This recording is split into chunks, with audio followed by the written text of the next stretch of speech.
I don't have family here, and maybe I need to start planning for myself and take charge of my own needs and looking ahead to the future when I may need more care.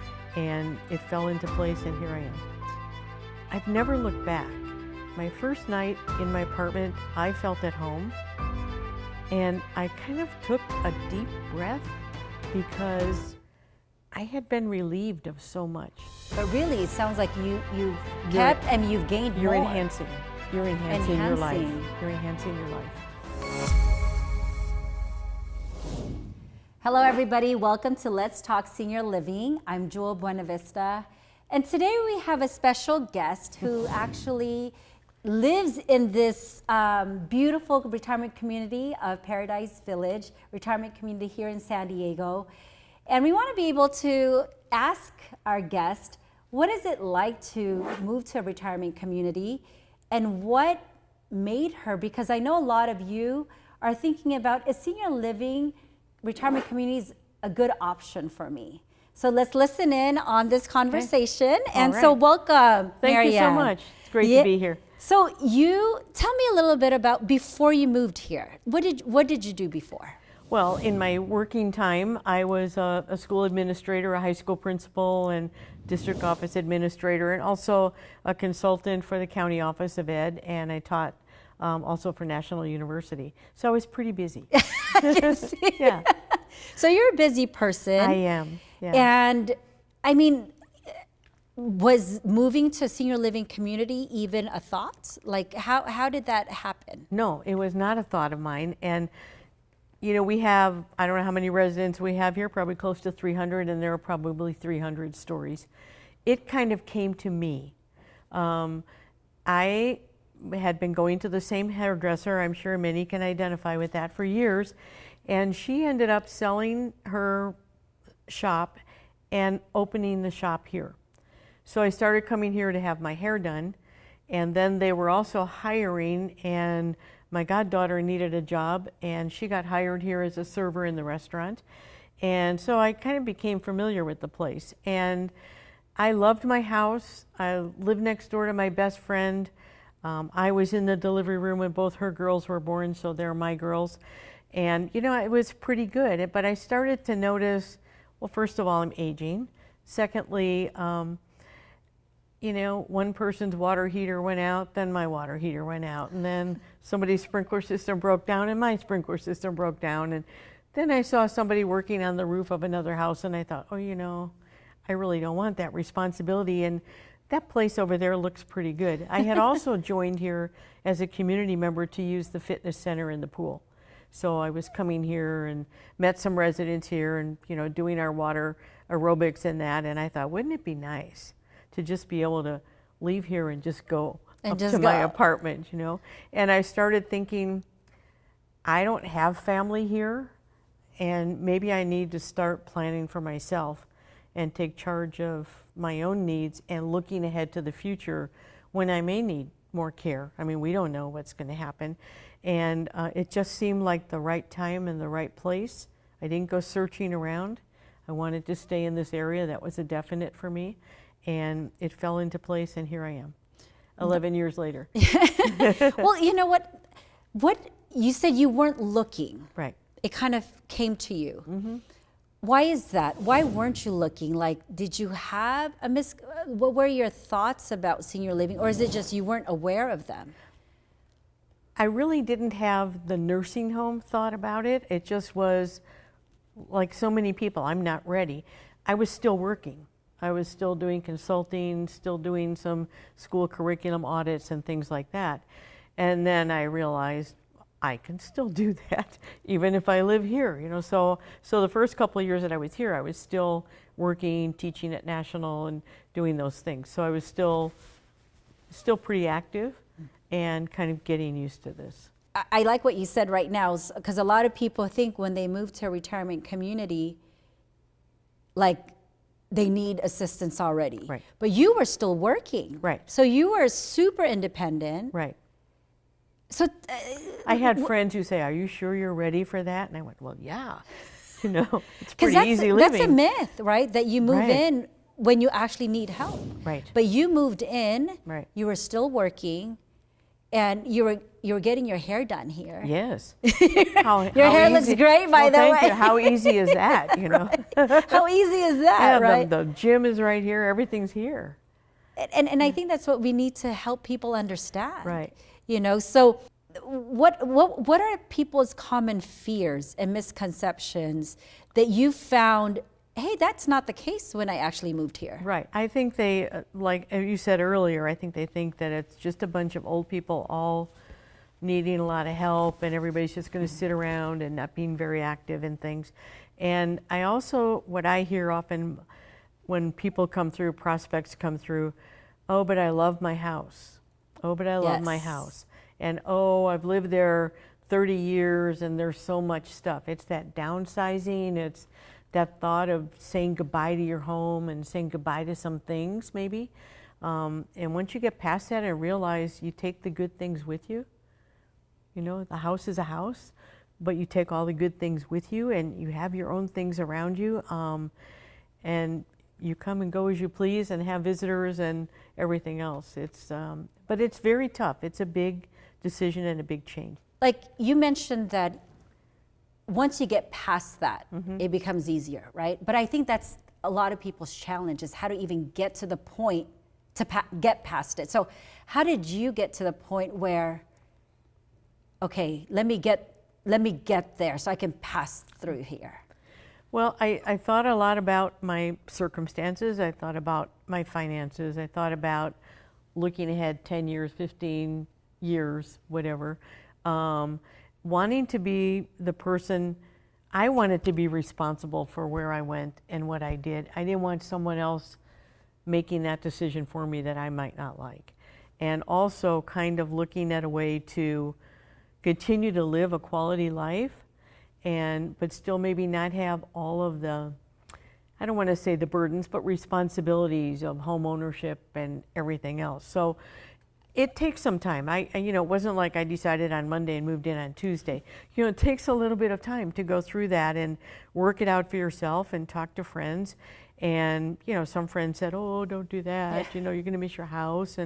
But I started thinking of the benefits of being independent and being here. And I'm the kind of person that once I make the decision, that's it. You know, kind of relentless. So going through things inside the house wasn't as much of a problem for me. It was the garage that was overwhelming, you know. I think everybody's I would challenge. open the garage door and go, oh, no, I can't. And I finally realized that moving day was coming soon and I had to do it. And once I got into it, it just felt right for me. It was the right thing to do. I got through it. I've got a moving company and everything. And I have to tell you that I've never looked back. My first night in my apartment, I felt at home. And I kind of took a deep breath because I had been relieved of so much. I had been relieved of, first of all, making the decision. And secondly, all that stuff that you hang on to, that you don't need to hang on to. And it was just very freeing to me. And then the next stage, of course, is getting used to the new surroundings and making new friends and that sort of thing. But I like that you said that you took control of that and not wait till somebody made that decision for you. Right. And I really love how you said, instead of, because most people are like, oh, I've been in my house for 30 years, you focused on the benefits. Right. So what were those benefits? Well, first, freedom of the responsibility of a home. Being in a safe place, secure, where if something happens, there are always people around. Having things taken care of, having a restaurant here where I can go down and eat and meet people, and being surrounded by other people that we know, research shows that being social and being in with a group and around other people is one thing that keeps you healthy longer.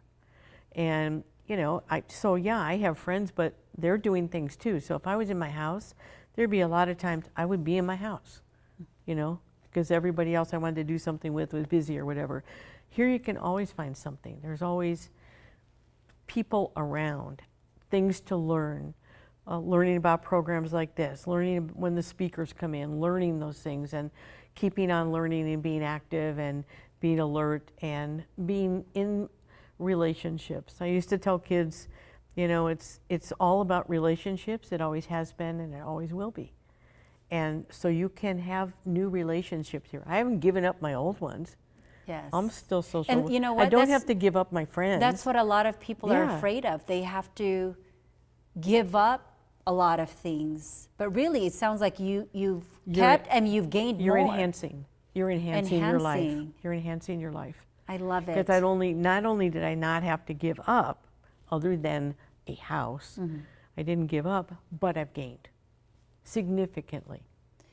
You seem to be very active. What are you, the resident? President council. President council. See, president of the resident council. Yeah. a lot of people don't even realize there's such things at these places. Yeah. So tell me about senior living communities and why do someone like yourself love living in a community like this? Several reasons. One, the benefits to me of being around people and taken care of. There are so many stories here, interesting, fabulous stories from people who've had life journeys that you can't even imagine. So you're learning about all of that. What I've discovered here is many things that happen are supported by the management here, but are really resident-led. I know you're going to be talking to one of our residents who started let's have a women's group, and it has become an important monthly activity, bringing in speakers and learning things, and then a luncheon afterward involves a lot of people. There are people who have started different games and clubs and different things. So if you were to look at the activity calendar, there's something for everyone, or nothing if you don't want to do it. But if someone here says, oh, I'm so bored, that's their choice, because there's no reason to be bored. And you can come down here in the morning, and there's a resident who loves to play piano, and frequently she'll be there playing piano, and have your coffee or your breakfast, and it's just like living on a cruise ship that doesn't go anywhere. Really. And really, that's people's image, is that when you move to retirement community, it's like you're giving up things. Yeah. And you're not doing anything, but you are saying the complete opposite. Right. You are, there's so many activities to choose from. What do you personally like to do? Well, a couple things that I help bring in. One is dart baseball. We have leagues right now and everything. So we have. What's dart baseball? Well, we have a large dartboard. Actually, it's a very big sport in Wisconsin, where we stole the idea. So it's a large dartboard in the gym, and you have to stand, we stand 12 feet back. In Wisconsin, they stand 22 feet back. And you like play baseball. There are bases on there and home runs, and we keep score, have a scoreboard. And you just throw the dart? You throw the dart, you're trying for first base or home run. If someone's on third base, you try for first to bring them in. So it's got a great following. We have people that come watch, and we give them pom-poms, and we have 6 teams right now, so over 40 people participating. We can, a few years ago, convince the management to purchase a shuffleboard table for up here, and we have, and then I found that you could buy little bowling pins for a shuffleboard table. So we have shuffleboard bowling every week, those kinds of things. So I like to play, I like that. And we've put together some indoor horse race events around the opening of Del Mar, and cornhole games and things like that. But I'm also very involved in some of the fundraisers we put together to raise money for our Employee Appreciation Fund. That's a big effort. Yeah. And so what advice would you give somebody who is looking, or even hasn't even thought about it, but now that you're creating awareness, like what advice would you give them? Like, how do they even begin this process of looking at these options? Well, I know there are agencies out there that will help with that. If someone wants some support and direction in that. You can also call any of these places, and they'll give you a tour and talk to you, and they'll give you helpful tools. Like here, when I met with the people and took the tour, they gave me a sheet that what were my current expenses in my house and what would my expenses be here, and compare that.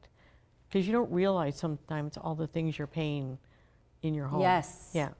And all the repairs and maintenance. yes, all the repairs and maintenance and I don't know, just those things, you know, and utilities, all of that is taken care of. So, so that's good to begin to compare. Now, some people go crazy.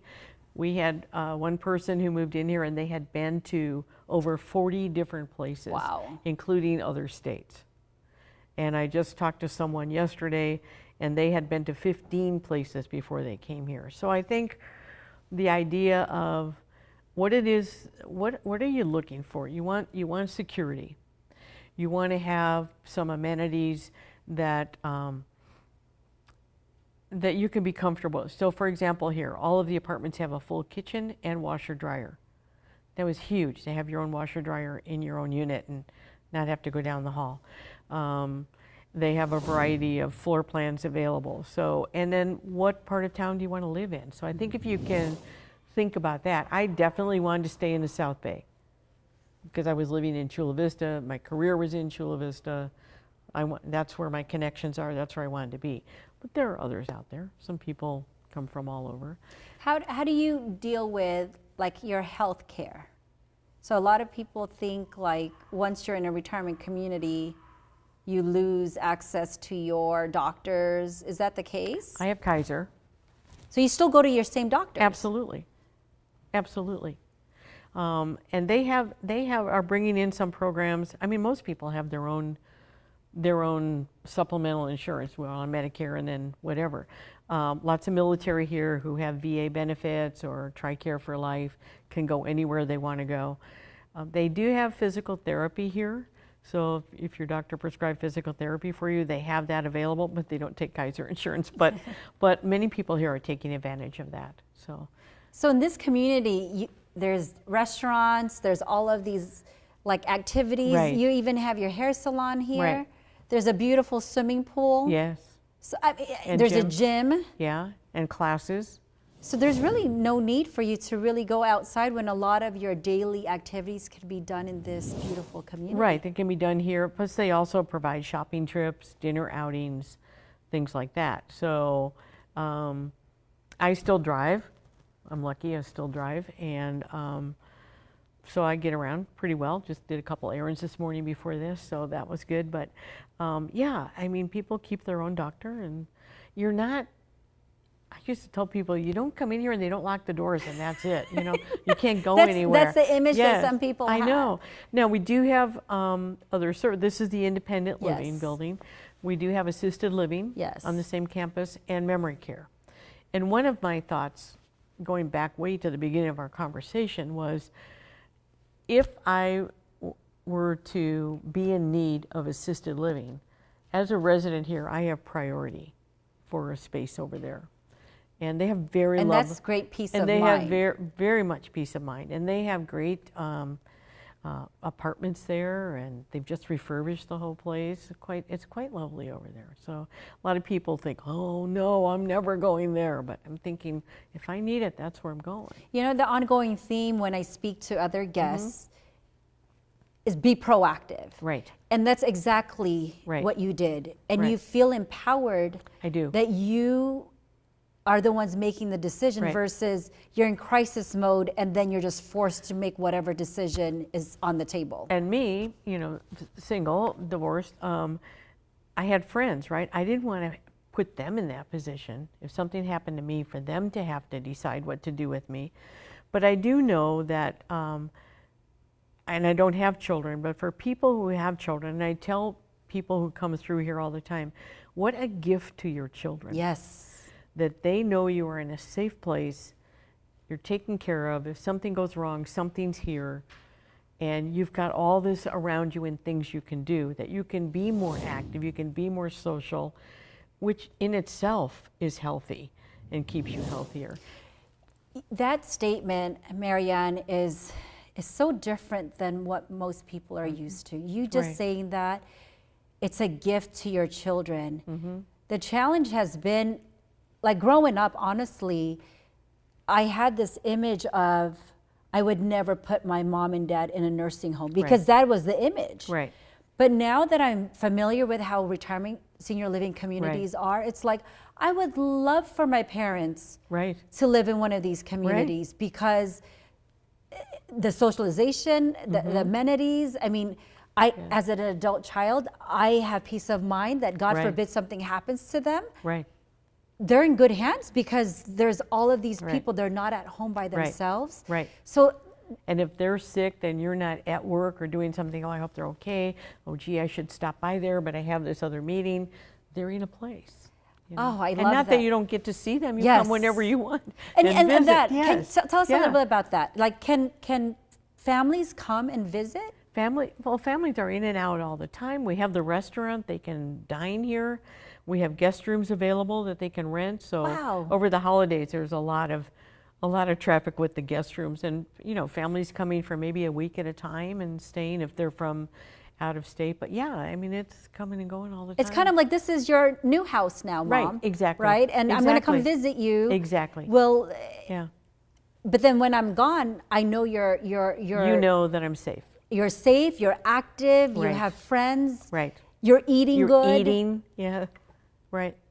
And this is why we have to let more people know about this option. I think so. Because it's just fun. I just think being around, having that ability to be social is just kind of keeps you going. But I want to say this too. One of my fears was, moving from a house to an apartment, if you will. That's a big one. Was there going to be a lot of noise, people all the time? Are people going to be dropping in? I don't like people who drop in. And when you're in your apartment, you have privacy, And the hallways, we kind of joke sometimes, like, where are all the people? Because the hallways are really quiet, but there's a parlor in the center of every floor of the residences, and people gather there and they do games. We have a group that meets 3 nights a week and we eat dinner together up there. But when I'm in my apartment, I'm in my apartment. It's like your alone time. Yeah, unless I invite you over, I had a friend whose parents moved in briefly, and I've known them for a long time. And I said, you know what? I said, I won't drop in on you. Please don't drop in on me. Call me. You're welcome to come, but please don't drop in. And it was not a problem. So what advice would you give somebody who is afraid? They're on the, they're on the fence of making the move. Like, what would you have done differently? If there's anything that you can change, what would you have done differently? Well, I don't know for me, because I think it's kind of a unique situation, but I would say to people, don't be afraid. Take action for yourself. And if you don't know anything about it, find out about it.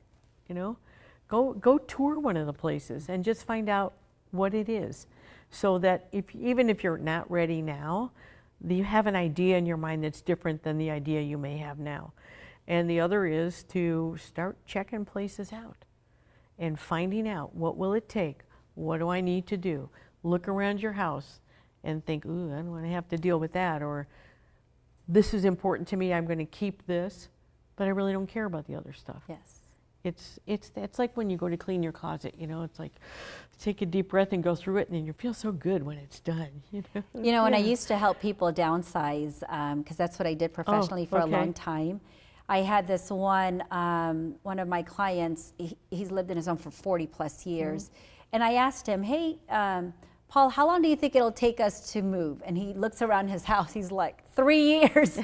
Because he's thinking, but we honestly moved him in 3 weeks. Yeah.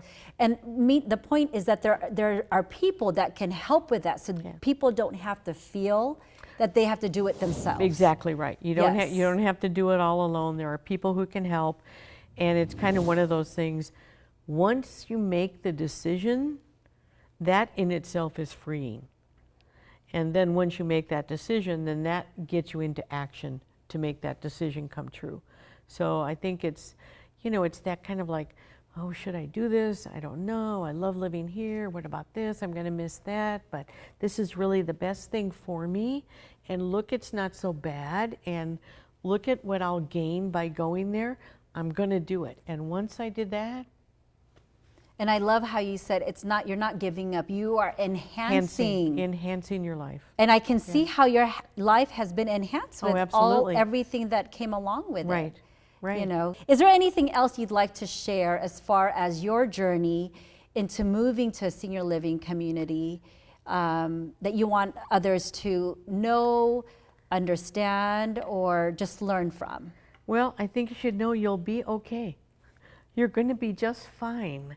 And you're going to be surprised at how ultimately your friends and family are going to be very happy for you. I did have some friends not too long ago who said, you know, we were talking and what we decided is it's probably one of the best decisions you ever made for yourself. And I feel that way. I feel that for sure. That's amazing. Yeah. You know, and then we need to have more people feel that way. Yes. Right? Yes. Okay, well, I want you to share your wisdom, Mary Anne. Oh my goodness. Let me ask you a few questions. Slim pickings, Jewell, slim pickings. Let me ask you a few questions. If you can share one piece of advice with the younger generations, what would it be?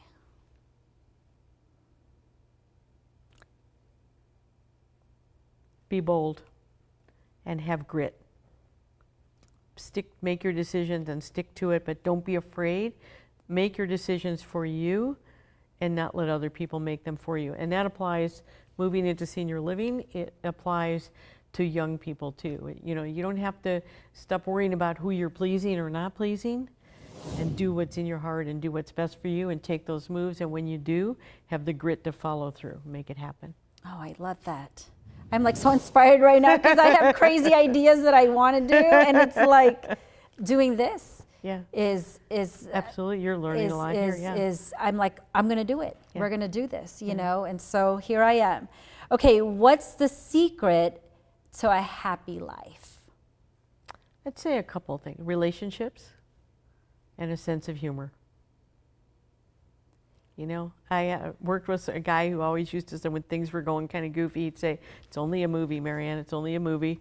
And you kind of, things are going to happen, but you have to make the best of what it is, where you are, and when it is. And that's such a great advice right now, because we live in a time where social media, like relationship building, unfortunately is not even a thing anymore sometimes. Right. You know what I mean? Like, people don't call to say happy birthday. It's via text. Right. It's so these relationship build and having a sense of humor. Yeah. I need to have a sense of humor like you. Well, we need to laugh. You know, I mean, we can control the things we can control and the things we can't. But it's just a movie. We can't stew about it. It's a movie. I love that. It's next just time, a movie. I'm going to use that line. When things are going on, it's just a movie. You know, I have a favorite quote. I use it all the time, and it has never been wrong. And that is, personal values motivate all behavior all the time. And if you look at decisions that people make, if you get right down to it, it's all about whatever their personal values are. My personal value moving here was to make my own decisions, to take care of myself and put myself in a position where I could be healthy, happy, and taken care of. That was my personal value, and that was my motivation. But if you think whatever anybody's doing, that's true every time. Nice. Okay. Looking back, what would you tell your younger self about aging? It's going to happen. You can't avoid it. It can be tough. It can be tough. Even if you're healthy and active, it doesn't matter. Whatever, as you age, there are certain things you can't do like you used to. Sometimes we think we can, and that can lead to dangerous situations. But I'm experiencing that now. Yeah, you know, I don't hop up as fast as I used to. But I saw a funny thing on one of the things online where this person climbed up on a little step stool to get something from a top thing and looked down. And, you know, in the day, you just jump down, right? So it shows this person jumping down, and then the next thing you see is an ambulance, you know, so. But don't be afraid of it. Embrace it. Make the best of it, and keep yourself healthy and active, and do as much as you can do. Awesome. Okay, one last one. Oh yeah, okay. You said that last time. One last one. I like to do this segment called the senior moment. Oh yeah. Okay. Share a time where you experienced a senior moment, where a funny story of a senior moment you had. I had one recently, actually, and I can't believe how stupid I was. So I have a couple of friends, and they were going to be traveling, and while they were traveling, it was going to be the birthday of one of my friends. And so all of her friends got this email to send cards to her brother, who he and his wife were also going to be traveling with them, and that while they were on this trip, they would share all the birthday cards, right? So I got this really nice one that opens up into a bouquet, and it had to get to him by a certain time, right in Chula Vista. I probably could have driven it over there. But so I thought, I'm just going to go mail this now. I need an oversized thing. Mm-hmm. It was an oversized card. I'm going to go mail this. So off I go, close by. Oh, I'll go there. It's really close by. And this girl's taking forever, and she's measuring this thing. And I thought, oh my goodness, just put it in the envelope. And she goes, overnight or whatever. And I said, well, it has to get there. It's going to Chula Vista. It has to get there by a certain date. Well, we can't guarantee, whatever. And it was $38. And I thought, $38 to mail a card to Chula Vista? What the heck? What's this world coming to, And I thought, well, okay, so I paid my $30. And then I walked out and I thought, I was at the UPS store, not the post office. So she got a $38 birthday card. I thought, I'll go there. It's really close. Yeah. Well, I love that you laughed at yourself, right? I told everybody, I said, you can't believe what I just did. For sharing your senior moment, Mary Anne, you are now what we call a senior moment champion. Yay! Awesome. Thank you. I will wear this with pride. Yes. So, and basically, we have senior moments as we age, but you take it like a champion. You're aging gracefully, and that's really what we want to share for everybody, to embrace aging. It doesn't mean negative. It means you're just enhancing your life. You're embracing it, and that's what it's all about. I have grown so much living here and meeting the people I've met and doing the things I do. But they're all my choice. Yes. It's still my choice. Thank you so much for sharing your story, Mary Anne. Thank you. It's been a pleasure. And for everybody here, so if you are in a similar situation as Mary Anne has shared with us, go out there, be proactive like Mary Anne did. Right. She was proactive. It was her choice. Start looking at your options. Start making tours. Start looking around the different options you have in your community, or if you want to live closer to your family, there are options out there. But the message here is be proactive and make that decision for yourself. Thank you so much for taking the time to sit with us today and listening to our discussion. And again, as I remind everybody, as Ephesians 6:2 reminds us, honor your father and mother. Have a great day, everybody. Bye.